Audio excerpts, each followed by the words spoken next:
Here's one dynamic that I feel like is hard being a teacher, and it's working with outside providers. And it's not hard working with them just because we're hard to work with. I don't think we're hard to work with. I think the part that's hard is that sometimes when an outside provider gets involved, whether it's an outside service or a doctor or a psychiatrist or whoever might be working with a child now, they're added to that child's team. I think having those supports for parents, families is amazing, and I think it's absolutely necessary.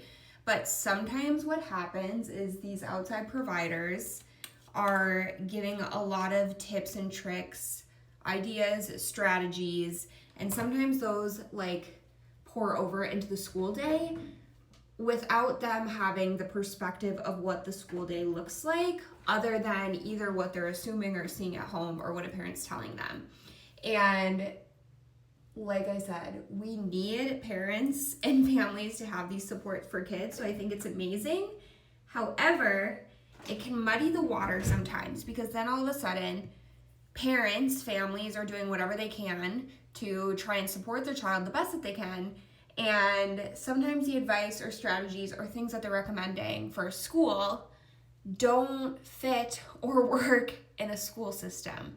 And so then all of a sudden there can become a rift between or within a child's team that's supposed to be working with them. And I wish sometimes that I could just say, I am all on board to collaborate and work together, but come into school and just hang out with us for 6.5 hours one day.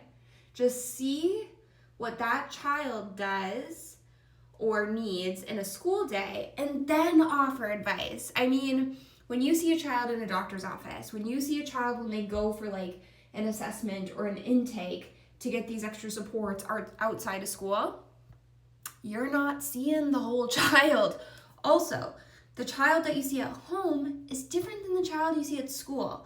Not because anybody's doing anything wrong or anybody is doing anything better. It's because there are different expectations and routines and systems at both places. The demands for a child at school is different than the demands for a child at home, because children are at school to learn and grow. And so we're just pushing tasks that can be challenging, which can lead to different behaviors and things going on at school. And it just drives me crazy. And it's one of those things where a lot of times these outside providers don't have time or make time to listen to the feedback from the school team, and then it's hard to all work together. And I just wish we could all work together, because that's how we best